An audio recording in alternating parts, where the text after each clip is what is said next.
एक ऐसा क्षेत्र जिसकी मिट्टी साहस, विद्रोह और सिद्धांतों की जीती जागती मिसाल है।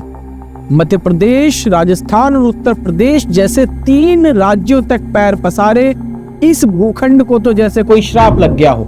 इस क्षेत्र का इतिहास रोंगटे खड़े कर देने वाला है।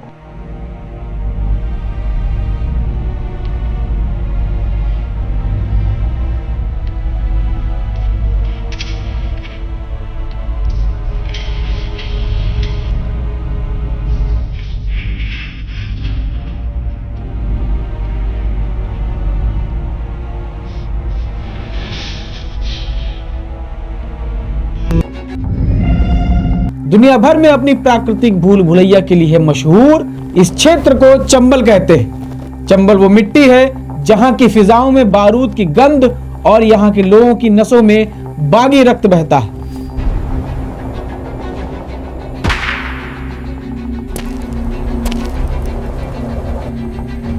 धार्मिक मान्यताओं के अनुसार पांडवों और कौरवों के बीच चौसर का खेल इसी नदी के किनारे हुआ था।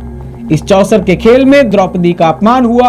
द्रौपदी ने गुस्से में इस नदी को श्राप दिया कि जो भी इस नदी के जल से स्नान या आचमन करेगा उसके मन में प्रतिशोध की भावना कभी शांत नहीं होगी। बात साल 1890 की है, जब आगरा जिले के खेड़ा राठौर गांव में बिहार सिंह के घर एक लड़के का जन्म हुआ।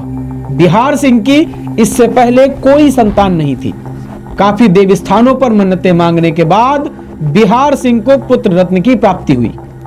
बिहार सिंह ने बड़े लाड़ प्यार से नाम रखा मान सिंह। किसे खबर थी कि एक दिन ये लड़का चंबल का इतिहास बदलेगा और लोग इसकी पूजा करेंगे। नमस्कार, खबरची बाबू के साथ जुड़े हैं आप। मेरा नाम है आशीष ब्रह्मात्मज। चंबल के बीहड़ में खौफ और बगावत की जब भी बात हुई तो एक नाम सबसे ऊपर दिखाई दिया और वो नाम है कुख्यात डकैत मान सिंह।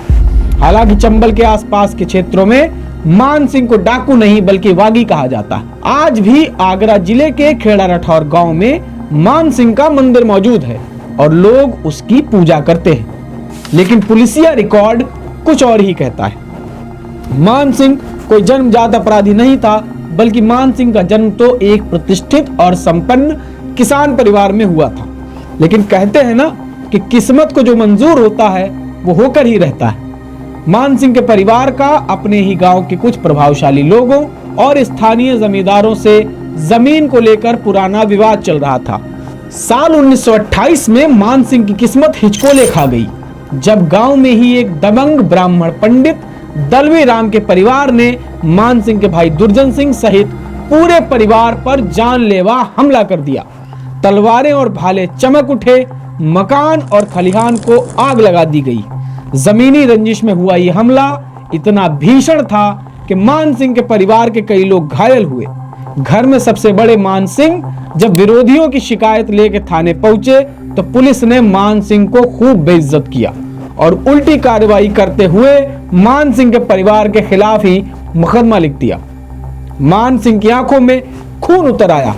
मान सिंह को समझ आ गया था कि पुलिस बिक चुकी है और कानून की चौखट से उसे न्याय नहीं मिलेगा। मान सिंह ने बगावत के तेवर अख्तियार किए और अपने 2 बेटों जसवंत सिंह और सूबेदार सिंह के साथ अपने विरोधियों पर हमला बोल दिया। इस हमले में उस दिन ब्राह्मण परिवार के 2 लोग मारे गए। इसके बाद मान सिंह ने गांव छोड़ दिया और अपने पूरे परिवार के साथ चंबल के बीहड़ों में शरण ली। अपनी पूरी संपत्ति छोड़कर बीहड़ का रुख करने वाले मान सिंह ने कसम खाई कि जब तक उसके परिवार के साथ न्याय नहीं होगा वो प्रशासन के खिलाफ लड़ता रहेगा। शुरुआत में मान सिंह कोई बड़ा डाकू नहीं था, बस एक भगोड़ा था। न हथियार थे न ढंग के आदमी। छोटे मोटे गिरोहों के साथ रहकर बीहड़ की खाकशानी, छिपने के दांव पेच सीखे और पुलिस की रणनीति समझी। धीरे धीरे बीहड़ के दूसरे डकैतों को समझ आ गया था कि यह आदमी पीछे हटने वाला नहीं है। 1950 के दशक आते आते मान सिंह ने अपना खुद का गिरोह खड़ा कर लिया। उसने उन्हीं लोगों को अपने साथ रखा जो उसकी अपनी जाति के थे और जिन पर पुलिस केस थे, मतलब जिनके लौटने के सारे रास्ते बंद थे। मान सिंह ने अपने गिरोह को एक छोटी फौज की तरह विकसित किया। इस फौज के अपने कायदे थे और अपने नियम। मान सिंह ने अपनी फौज को 11 नियमों में बांधा। मान सिंह ने कहा कि कि गिरोह का कोई भी सदस्य किसी भी महिला का अपमान, छेड़छाड़, अपहरण नहीं करेगा। कभी किसी गरीब, भूमिहीन, किसान या बेसहारा व्यक्ति को लूटा या सताया नहीं जाएगा। गिरोह में शराब पीना या किसी भी प्रकार का नशा करना प्रतिबंधित रहेगा। बच्चों और ब्राह्मणों को कभी कोई निशाना नहीं बनाएगा। लूट का एक हिस्सा हथियारों के लिए, एक हिस्सा गिरोह के लिए और एक हिस्सा सामाजिक कार्यों जैसे गरीब कन्याओं की शादी, मंदिर बनवाने पर खर्च किया जाएगा। दिन की शुरुआत और अंत देवी मां की पूजा से होंगे। पुलिस के सामने कभी आत्मसमर्पण नहीं किया जाएगा। अगर गिरोह का कोई सदस्य मुखबिरी करता पाया गया तो उसे मृत्युदंड मिलेगा। हथियार उठाने का उद्देश्य लाभ कमाना नहीं है, बल्कि अन्याय का बदला लेना है। गिरोह के सभी सदस्य एक साथ खाना खाएंगे। गिरोह के ठिकाने और रणनीति के बारे में किसी को कुछ जानकारी नहीं देंगे।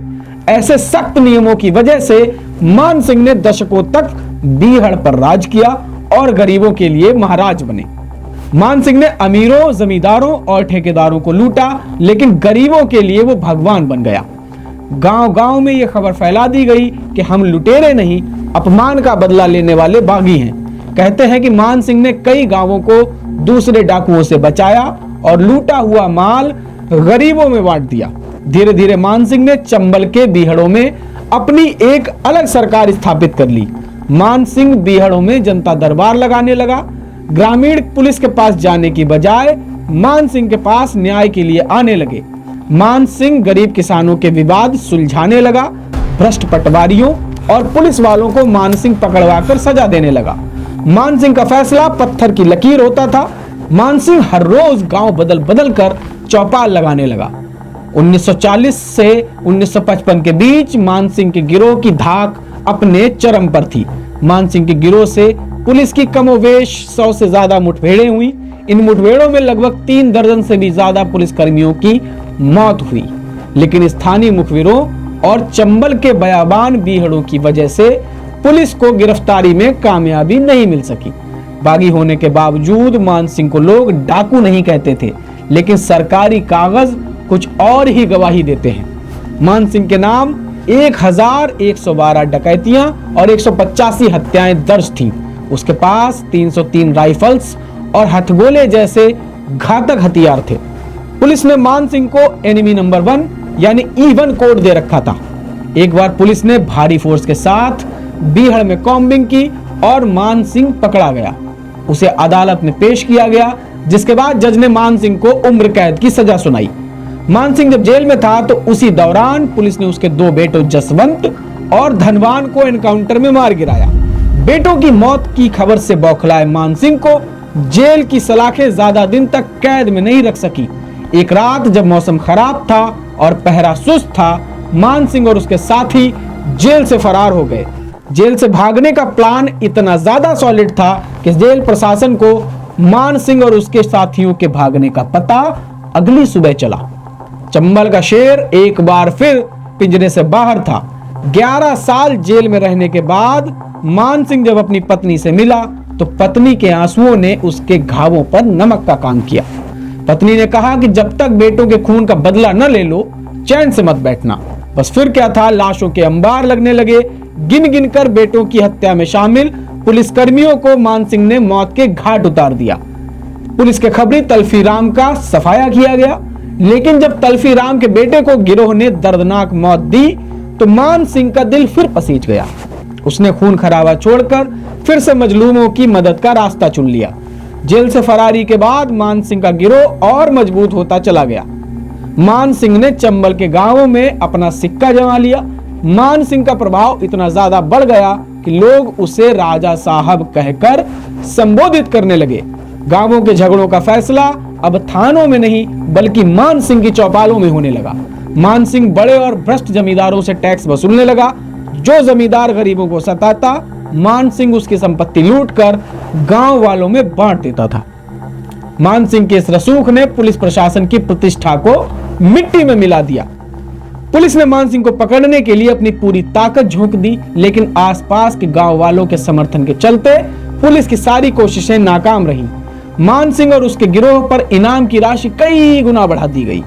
आगरा, भिंड, मुरैना और धौलपुर की पुलिस ने कई बार साझा ऑपरेशन शुरू किए, लेकिन मान सिंह हर बार पुलिस की आंखों में धूल झोंक कर बच निकलता था। 11 साल जेल में रहने के बाद मान सिंह और आध्यात्मिक हो गया। उसने मंदिरों को दान देना और सामाजिक मदद करना तेज कर दिया। मान सिंह ने बीहड़ों के बीच माता के मंदिर बनवाए और उन मंदिरों में भव्य पूजन अर्चन की व्यवस्थाएं की। मान सिंह खुद को भगवान का सिपाही और पापियों का दुश्मन कहने लगा।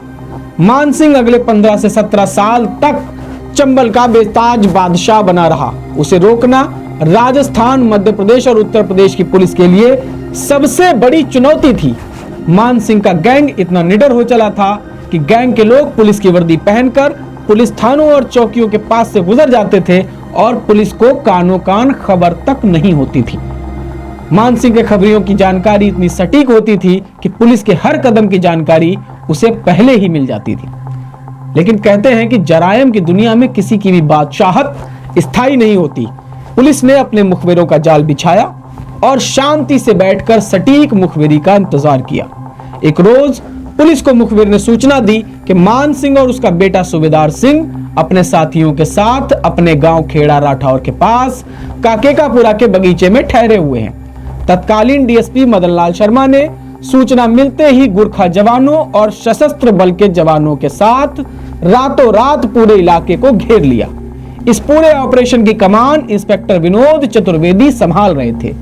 पुलिस जानती थी कि मान सिंह को सीधी चुनौती देना मौत को दावत देने जैसा है। इंस्पेक्टर विनोद चतुर्वेदी ने भारी घेराबंदी के बावजूद छिपे रहकर सुबह होने का इंतजार किया। जैसे ही सूर्य की पहली किरण बगीचे में पड़ी तो इंस्पेक्टर विनोद चतुर्वेदी को शॉल ओढ़े मान सिंह दिखाई दिया।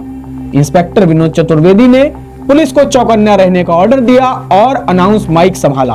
विनोद चतुर्वेदी ने माइक से पूरे गिरोह सहित मान सिंह को सरेंडर करने की चेतावनी दी। मान सिंह को पता चल चुका था कि अब बच निकलना नामुमकिन है, लेकिन सरेंडर करना मान सिंह के उसूलों के खिलाफ था।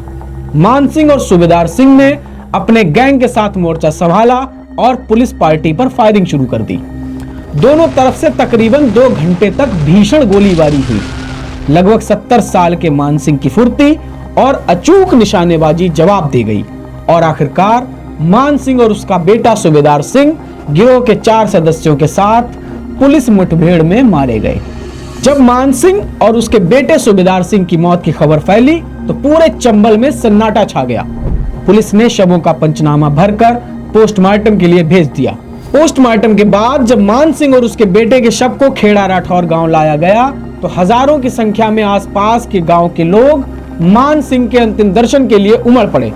मान सिंह की अर्थी पर इतने फूल चढ़ाए गए कि अर्थी फूलों से लद गई। इस दौरान महाराज अमर रहे के नारों की गूंज से पूरा माहौल गमगीन हो गया। मान सिंह की मौत के बाद डीएसपी मदन लाल शर्मा और इंस्पेक्टर विनोद चतुर्वेदी ने स्वीकार किया कि मान सिंह कोई साधारण अपराधी नहीं बल्कि एक महान बागी था। कहा जाता है कि खुद पुलिस के अधिकारी उसके महान व्यक्तित्व और सख्त नियमों के कायल थे। मान सिंह की मौत के साथ चंबल का वो दौर भी खत्म हो गया जहां डाकुओं के अपने नैतिक नियम होते थे। तो ये थी दास्तां चंबल के उस महाराज की जिसने कानून की नजर में अपराधी और जनता की नजर में न्यायदाता के बीच की धुंधली लकीर पर अपनी पूरी उम्र गुजार दी। मान सिंह महज एक नाम नहीं था, वो एक व्यवस्था की नाकामी से उपजा वो विद्रोह था जिसने खूंखार बीहड़ों को अपनी अदालत बना डाला। आज मान सिंह को मरे दशकों बीत चुके हैं। चंबल की लहरों में अब उतना खून नहीं बहता और बीहड़ के रास्तों पर पुलिस का पहरा भी सख्त है। लेकिन खेड़ा राठौर के उस मंदिर में जलती जोत इस बात की गवाही देती है कि जब रसूखदार और सिस्टम मिलकर किसी मान सिंह को डाकू बनाने पर आमादा होते हैं तो समाज उसे बागी चुनकर पूजने लगता है। पुलिस के रिकॉर्ड में दर्ज वो 1112 डकैतियां और 185 हत्याएं एक तरफ हैं और दूसरी तरफ है वो 11 नियमों वाली नैतिक फौज जिसने कभी किसी औरत की आबरू पर हाथ नहीं डाला। चंबल का ये विरोधाभास आज भी जिंदा है। मान सिंह के बाद इस बीहड़ ने कई नामी चेहरे देखे जैसे मोहर सिंह, माधव सिंह और फूलन देवी, लेकिन ठाकुर मान सिंह जैसा अनुशासन और उसूल शायद फिर कभी किसी की बंदूक की नली से नहीं निकले। चलते चलते बस इतना ही कहूंगा कि इतिहास हमेशा विजेताओं द्वारा लिखा जाता है, लेकिन लोक गाथाएं जनमानस के दर्द से जन्म लेती हैं। मानसिंह इतिहास के पन्नों में भले ही एनिमी नंबर 1 रहा हो, पर चंबल के लोक गीतों में वो आज भी सफेद पोशों का काल और गरीबों का रखवाला है। खबरची बाबू की इस खास पेशकश में फिलहाल इतना ही। अगली बार फिर लौटेंगे बीहड़, बगावत या सियासत के किसी और अनकही कहानी के साथ। तब तक बारीक अपडेट्स के लिए आप देखते रहिए खबरची बाबू।